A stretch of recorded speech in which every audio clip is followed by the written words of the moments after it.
At last month's meeting, 2 people came up to me and said, "You told us you're retiring." That is true, Roger has retired. You may not know, but Roger has a twin brother, Brian. And I'm Brian, and I'm doing Roger's talk tonight. You don't believe me, do you?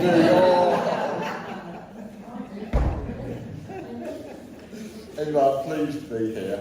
I didn't want to give up doing talks. I just found the years passing by rather quickly.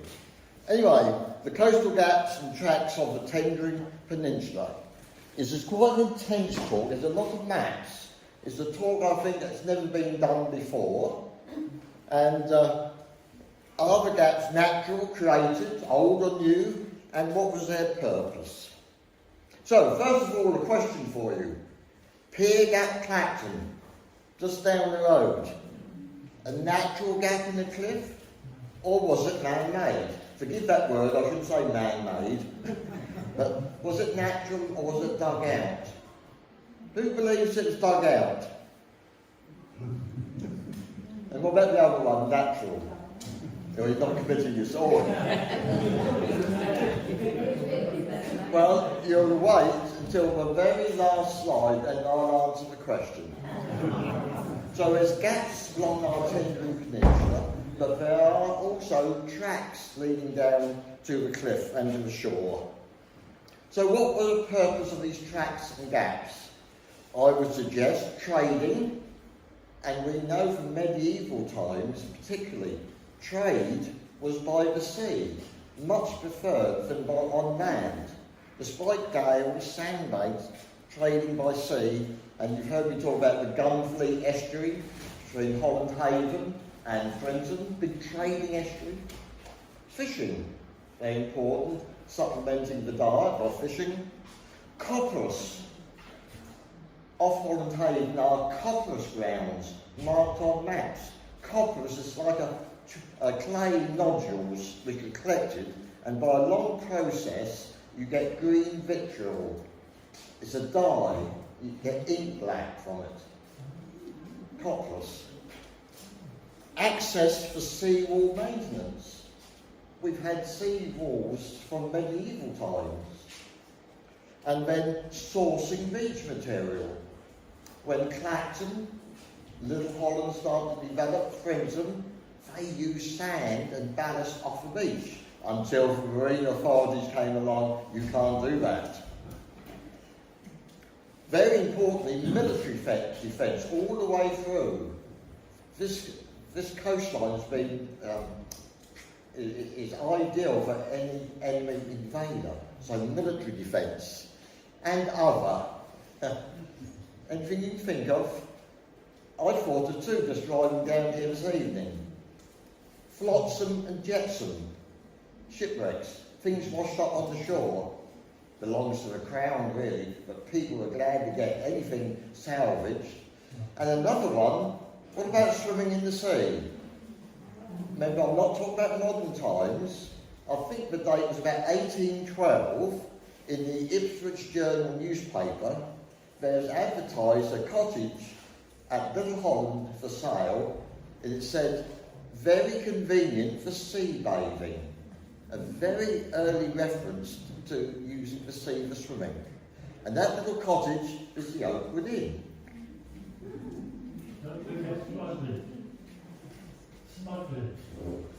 Oh, yes, indeed. Yes, there's another one. See, I covered myself by saying other. Thanks, Colin.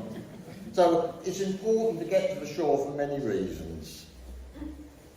Now, I've identified 17 such locations pre-1870, because we don't want to talk about Clacton on Sea 1871 or the development of Little Holland and Frenton. There'd be too many roads, but pre that date.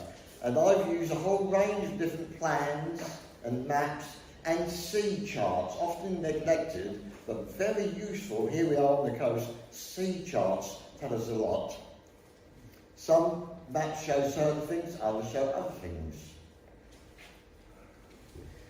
So the gaps go from Jaywick to Walton-on-the-Soken, using the old name for Walton on the Nave. days. And here we are, Pier Gap. It's a real focus. I would suggest Clacton on Sea for Pier Gap, Pier Avenue is the focus with the pier coming down and ideal for the photographs to be taken. Anyway, here we can see that they're spaced out, I hope you can, starting number 1 through here. There's quite a concentration. There's 3, 4, 5, 6, 7, 8 and 9 between Clacton and Holland-on-Sea. And we're going to start at the J end. I have listed them, I'm not going to go through them, but they are all listed down with any alternative names. So the first one at Jaywick is a little bit of a problem one really. This is Chapman Ordinary's map, 1777, but it was surveyed 4 or 5 years before that date. And here we are, Jaywick, it's Jaywick Farm and Jaywick Lane.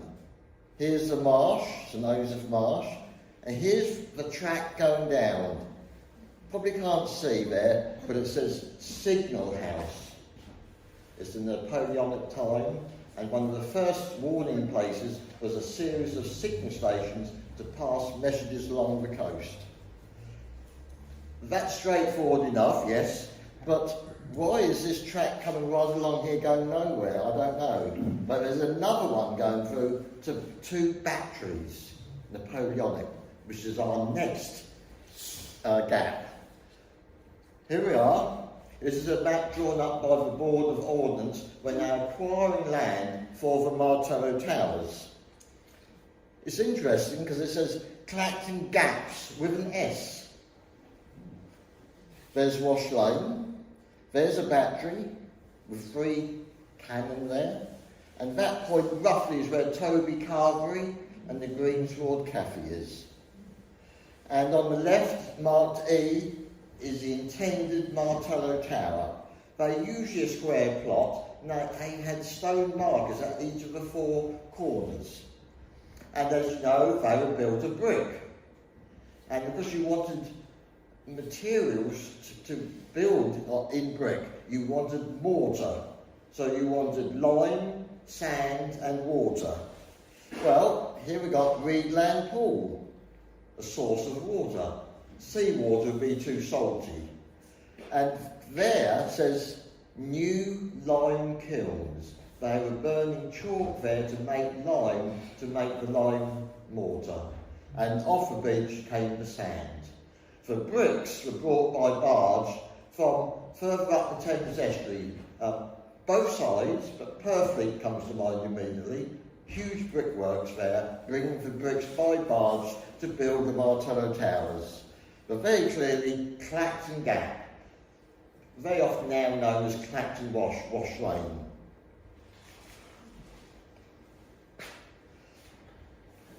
Now we've got several on here, so I'll cover the gaps on this map and then we'll go back and go through them. So here's Pier Gap, which we're going to come back to, Eagle Gap, Victoria Gap, Lily Farm and the Gap, Sea Lane, York Road. Notice it doesn't come right down, but it will on other maps. So let's start at Eagle Gap, an interesting one. And I'm just going to read out from some of Kenneth Walker's research. Early in the 19th century is an opening of the present Beach Road from a cart track, from a gate in Rosemary Lane, now we know as Rosemary Road, and curving round a pond that used to be there. The gap was known as New Gap initially, suggesting it was dug out, but then named Eagle Gap after someone adorned the spot with wooden eagles. Another reference as stone eagles. We don't know why, hence the name Eagle Gap. Cargoes at one time were landed here on the shore below, with a regular service of sailing barges, and a small boy from one of the cottages would run out to open the gate to remit for farm carts, for which service he received an honorarium from the parish funds. The gap was filled in during 1884.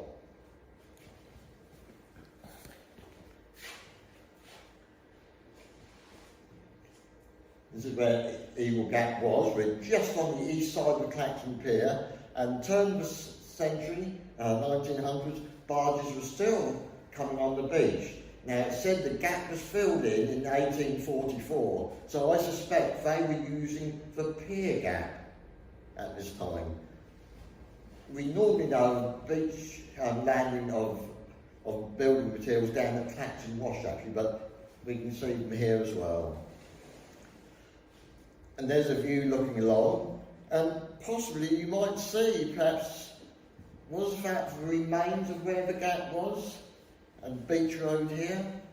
Maybe. I think the photograph has exaggerated the curves, actually. A 1920s view of the site of Eagle Gap.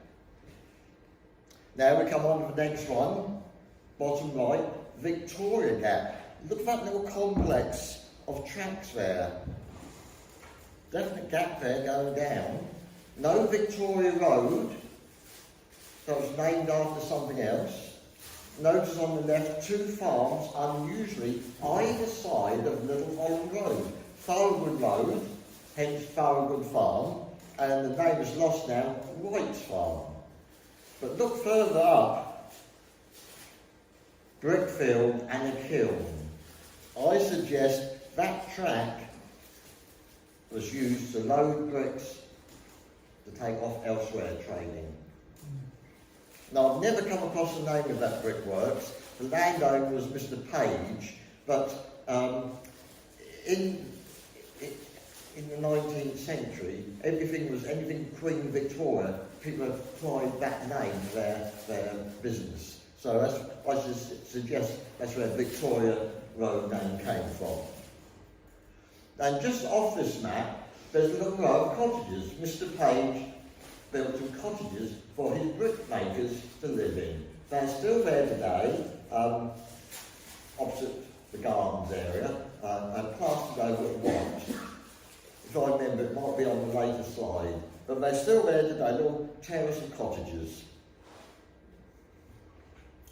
So, Victoria Road came later, named after the gap. And again, can you see, is that the remnants of the gap there? Possibly. And because that is Victoria Road there. Another different map now, the Mudge map of 1805, the early Ordnance Survey. What have we got here, look? Side by side. A gap, yes? Quite clearly marked. So the lower one, lower left, that is a track going to Lily Farm, which I mentioned a little while ago. It was on the Holland Road. Some may remember Hockley's glass being there. Yes. And before that it was a garage, Esso, and there's a pond in front. It's the old farm pond actually, and they did have lovely lilies growing there. The farmhouse went many, many years ago. No track is shown, but it is on other maps. The first map we showed the track, isn't it, going, I'll mention to you. So that's Lily Farm, there's Lily Farm. Holland Park School is about there. That's Valley Road of today, to help locate yourselves. What about this one?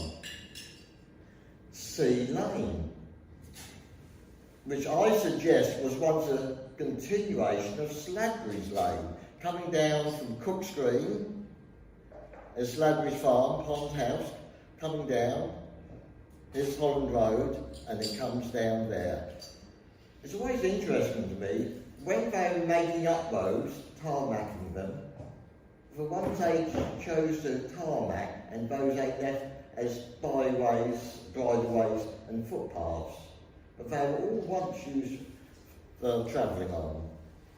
So that's Sea Lane. And whilst we've got this map, another one there. And that will be York Road Gap, which we're coming to shortly. And still whilst we've got this map, going on. Great Holland, this track, long lane coming down to the shore, and here at Frinton, again, that is the present old road. Remember, this is before development of Frinton from the 1880s. Again, coming down to the shore and splaying out, notice. Notice how it splays out. Right, let's go back to Victoria Road. Here's those cottages. Middlesex, the old Middlesex convalescent home. That little road cottage that Mr. Page built for his brickmakers, for his works there. If you look, they're still there today. I'm desperately trying to think of a name, but it's escaped from now. Might be Sunny View or something like that. But have a look next time we go along. And above it, can you see Lily Farm, and shown in blue is the pond. And just up on the left-hand side is the present Holland Park School. And then further over to right, Sea Lane, which I suggest is just an extension of Sladbury's Lane. Where are we? Here it is coming down to the shore. Notice it's right there, then stops. You can still see that cut off today. It's wide, there's little cops in there when it comes to footpath only. Also shows coastal erosion, because that where it cuts off doesn't appear to be quite so far as shown on this map. There's Sea Lane. I bet many people have got no idea it's even there. And it's an ancient path, you can see the ancient trees. The sea is just behind us, but it is a popular walk. That's where I'm with Josh. Well, That's the only thing kind of, sort of woodland area to go through. I think it's popular with monk-jack deers, as our dogs tend to chase. And of course that, plus East Cliff playing field, makes a little barrier break between Holland-on-Sea and Clacton. Yes, so as you can see, a pleasant walk there. Years and years ago, I was told by one of the old residents of Holland-on-Sea, that's Gun Lane, boy. From the First World War, apparently soldiers went down guns or rifles or whatever, down there to patrol the cliffs. Right from the first day of the First World War, the whole coast here was patrolled by soldiers. So Gun Lane, commonly known as Sea Lane. Right, more maps for you. Where are we? So let's see Sea Lane again. Here it is. There's that little cut-off look. There's a sand pit there. Sadly, before the Second World War, a lad was killed there, tunnelling, the sand all collapsed. Here's Sladbury's Lane. Notice a little kink. You very often get those on through routes. I've got a colleague back home in Hadley. She calls them captured crossings. That's her name, but I think it's quite a good one. It just captures, and there's other ones you can identify. And also, out of interest, people say, oh, the boundary is Sea Lane, where the sign is now for Holland-on-Sea, but in the days of the Urban District Council, here's the boundary, Clacton, Holland-on-Sea. And that is Hazelmere Road. Lyndhurst Road, yes. And it goes along Princess Helena, the old pub, once a farm cottage, Roaring Donkey.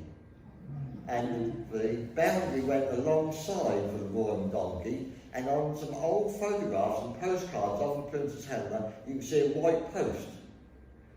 And years ago, the story was the gents was outside, just a rudimentary corrugated iron shelter, and the old boys used to say, I'm just going into Clacton to see a man about a dog.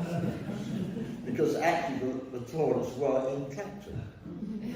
And then further up, it goes as Windermere Road, or earlier as Coronation Road, goes through the back gardens. So it's the old boundary between Holland-on-Sea and Clacton. A little diversion there, but let's go on to our next gap, and we said it's a York Road gap. Here's York Road coming down from Frinton Road. Can you see the little gap showing? It's marked very clearly. You can see a farm there, Bennett's Farm. My maternal grandfather was the last farmer there, Red Sparrow.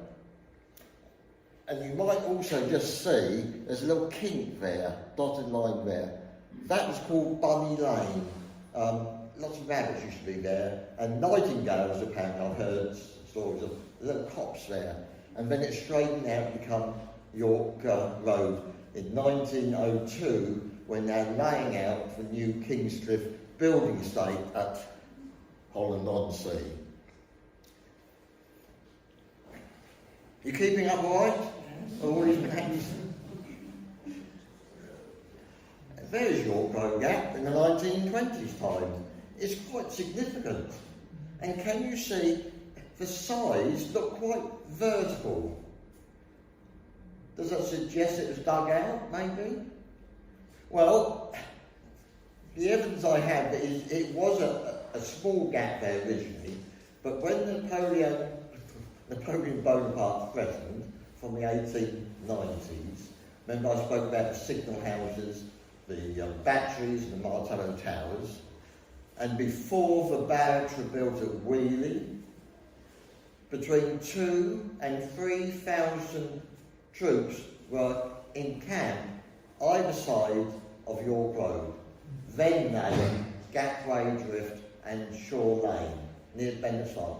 2,000 to 3,000 soldiers, and they were there for a year or two. The population of Little Holland then was about 78. Can you imagine the social implications of all those soldiers? The officers were quartered in Bennett's Farm, and on Frinton Road, where Holland Haven Primary School is, was a property called Brandon House, and the officers were there also. Anyone remember Brandon House? Oh, I'm getting old, aren't I? Yes. With no photograph of Brandon House. It was a weather-boarded property. It didn't go all that long ago before the school was constructed there. Anyway, York Road Gap. And here's another view of it. Coming down, Gapway Drift, you went down, and my father used to tell me, when I first came to Holland in the 20s, you could drive a horse and a wagon down there. And where the gentleman is standing there on the left-hand side, just round there, a few more yards, is where the present steps go down to the beach and the promenade. And yet another one. Again, you can see it's quite vertical sides because going back to Napoleonic times, the Board of Ordnance carried out several surveys of the cliff. How could an enemy attack? Could they get in easily?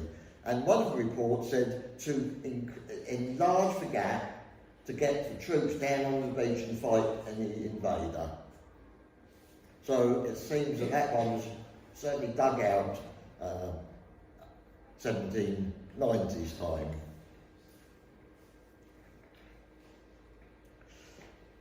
One of the estate maps of Holland-on-Sea, right on the left, York Road, and again very clearly showing the gap there.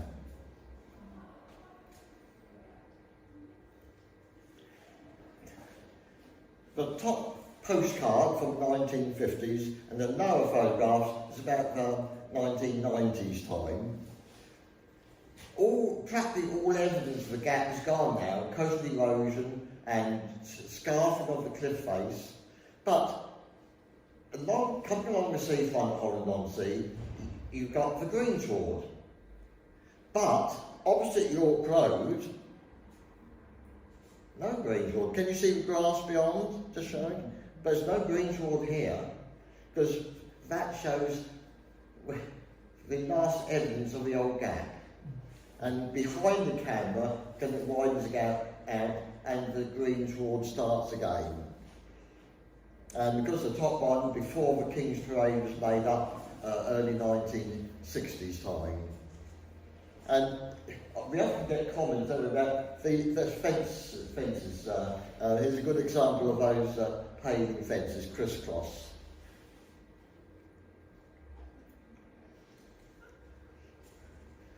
Little Holland Hall in the background, the ancient manor house. That site has been occupied since late Saxon days. We've got this little road here, Southview Drive. It's blocked off now, but again, before the road was made up along the seafront in the 1960s, that was the access from the seafront down to the present Frinton Road. It's all blocked off now, and over here is the roundabout, you might know.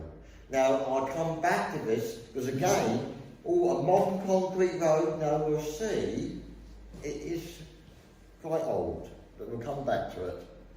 Now we're going on to our next gap, up at the end of Haven Avenue, roughly where the Clacton Sailing Club premises are, and it's called the Gap. Sometimes Holland Gap. There's more than one Holland Gap, which can cause confusion.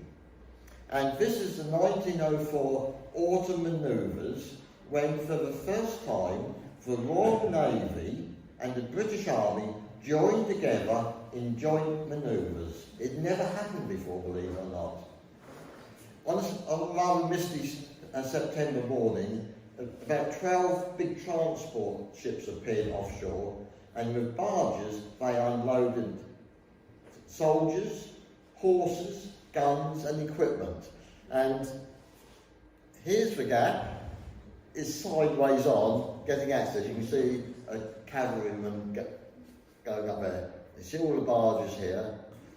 This also happened here at Clacton as well, particularly on the West Beach, but this is a major one.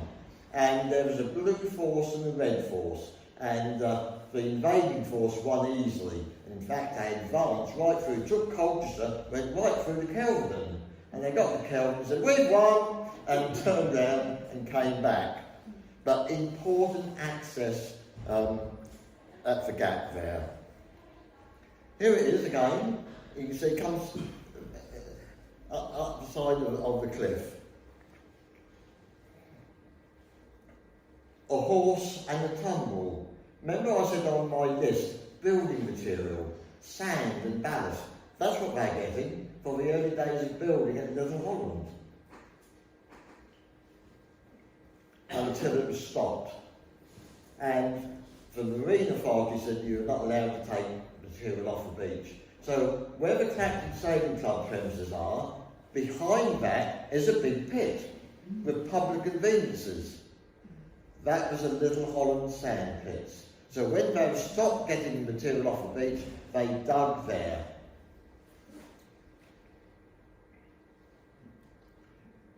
Once again, Queen, there's 4 major estates of Little Holland when it started in 1900. You can see the Queen's Cliff Estate, and again the gap there, it's called the Gap, look, and access coming up sideways. And there it is. Now, does that look different to the York Road gap? Remember I said it looked fairly vertical. This is a gentle slope down and then up the other side. So I suggest this is quite natural gap. Some may remember that house, very prominent, Art Deco. We as children called it the White House because it stood out, but its correct name was Biana. And you can see a fair distance to the cliff edge, but eventually it got so close it was demolished.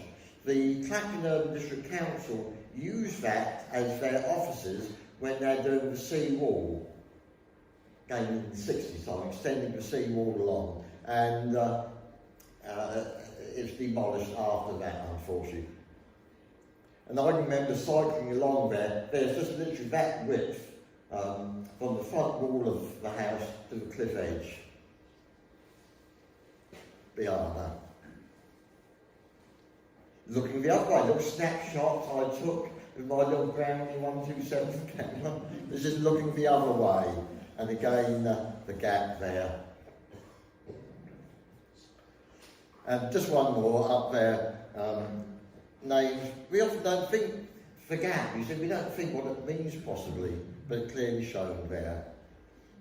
Now, you know the story about the Gunfleet estuary, this trading estuary, and how shingle started to shift and block up the entrance, and this was in the late 1600s, and the local commissioners decided to build a sea wall across, 1.5 miles across Holland Haven to Frinton, and reclaim the land, which they did. What happened about the trading opportunities? Well, one of the things was it nearly stopped, and the evidence of that is Little Holland Church was abandoned. It went into ruin. And the benefice was joined with St John, Great Clacton. But there was some trading, and this gap here, and Haven Avenue, again we think of a modern estate road, but that's marked on earlier maps, and it leads directly to the hall. From the gap, Haven Avenue, there's Little Holland Hall, which then of course was a farm. And I suggest that's where farm produce was being exported. And only recently I've come across, early 1700s, they chalked the land to improve the quality, and apparently vast quantities were coming in from Kent. And the writer describes that nearly every acre in the Tendring Peninsula was chalked. So again, I suggest that and some of the other gaps is where they brought in chalk from Kent to improve the soil. Now I'll go back, then Southview Drive, Little Holland Hall. Little Holland Hall, there it is, look. And it's another signal station. Remember our first one was at Jaywick. Going to the signal station. There's a hall. This is a road going across to Great Holland. I just about remember lower farm buildings there, all gone now of course. But here's the battery, again, defence against Napoleon. And interesting words, Holland Creek. They actually show an entrance, although the sea wall was there. But that was the sluice, not the present sluice, that was the sluice where the river water and the land drainage was drained out at low tide.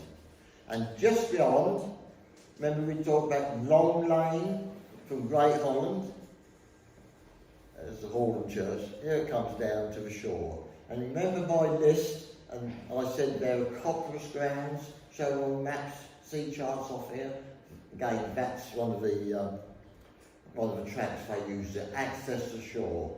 And interestingly, 1748, when the seawall had been constructed and the land had been drained, they said, who owns this?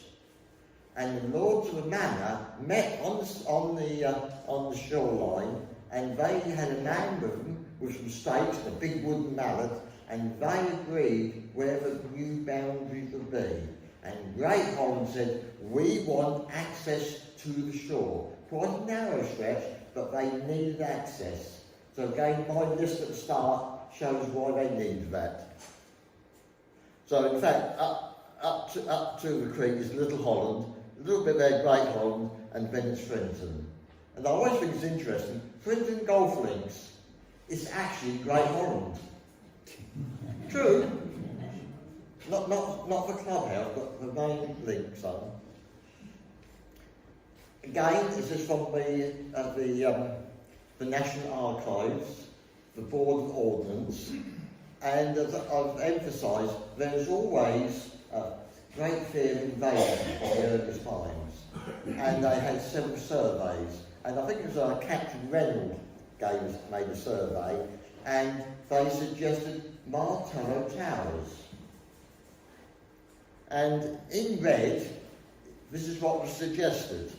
Already up to number 22, from Point Clear, 22, 23, 24, 25, 26, 27, we're at Frinton now, and it went into 30 odd by the time it got to Walton backwaters. But it went before the board, no, we can't afford all this, and so they said, we do recognise there's a need for Martello Towers, so they built G, there it is G, H and I, all those others, so there were a total of 11 rather than about 30. And of course, when they eventually built the Martello Towers, the threat of invasion had then passed, and within 7 years, those 3 towers were demolished. Surplus to government requirements. Heard of things like that before, haven't we?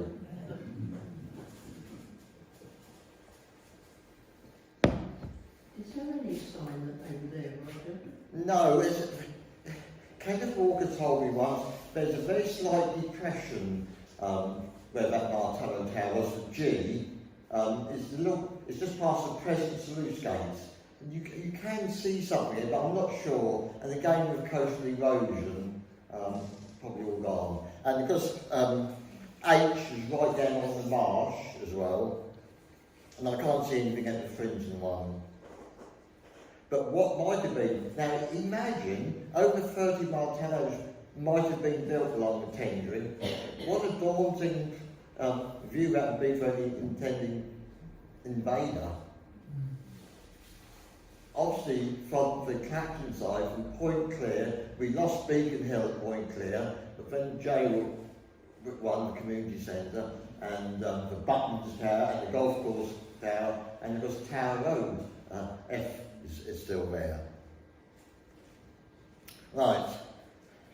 Yes, again, interesting, they show Holland Creek name again, and they show an inlet there. Maps again, just catching up. Where are we? Great Holland, Long Lane coming down. Holland Gap, that's the second Holland Gap there. And here's the Sandy Point, where the Holland Creek, as I said on your maps. That's had several names. It's been called Baker's Gap and Hicks Gap.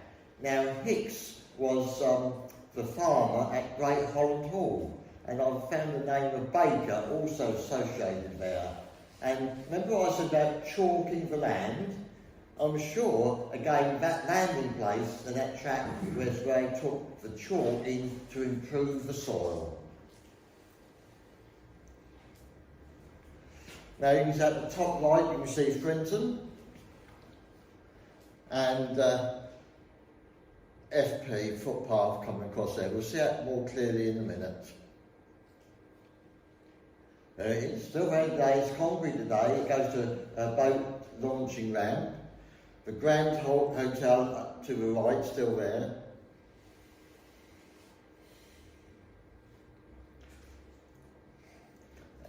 Tithe map, 1839 of Frinton. Old Road, the Wick, now the public library at Frinton.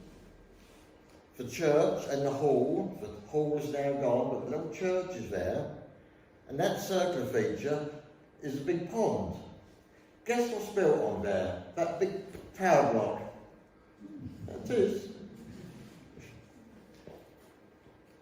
And again, you can see the access there to the shore.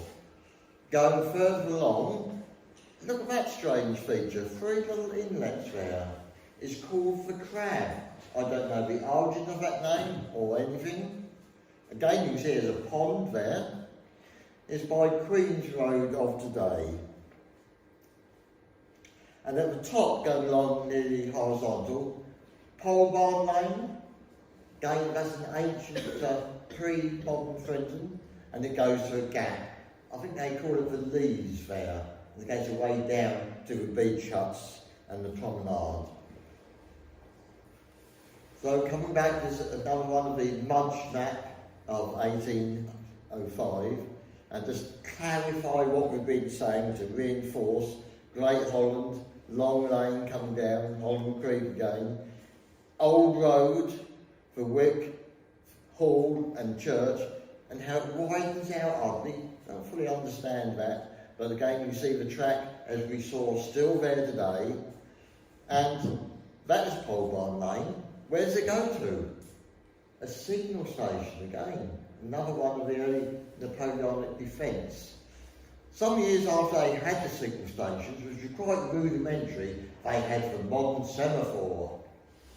But they could get messages off quite quickly as they were in sight of each other.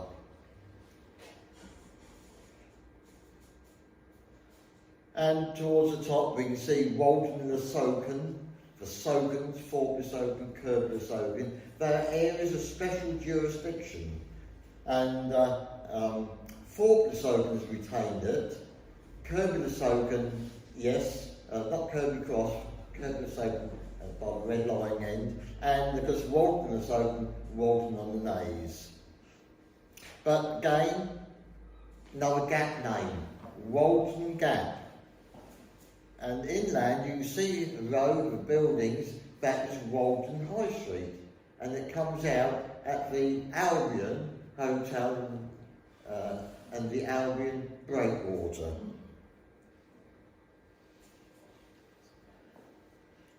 I'm coming back to Frinton again, just to reinforce once again what we've been seeing. We can see the development underway now, and where are we? Old Road, very appropriate word. It's like our old road here in Clacton. It is the old road, but that is the ancient road going down to Clacton Beach, long before Clacton on Sea came. And it's the same thing with at Frinton. Old road coming down, there's the Whip, the library, and Frinton Hall and the church. The church survives, but not the hall, there's the pond. And here's the footpath we saw. This is where it splays out earlier, not fully understanding that. But top right, can you see the word for crab? There's just one little inlet shown there instead of three. Their purpose, I don't know. I should imagine it was quite natural, but why that there, and why did it get the name of a crab? And coming back to Walton again, aerial view, we can see the Walton High Street, we can see the Albion Promenade and the Albion Breakwater. So that was Walton Gap. But as we see in a minute, it did have another name.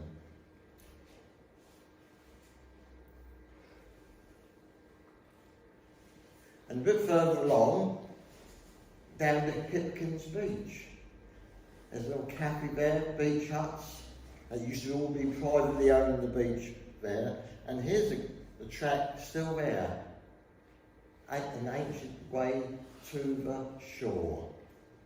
Still surviving to this day. And Chapman Laundry 1777 map once again.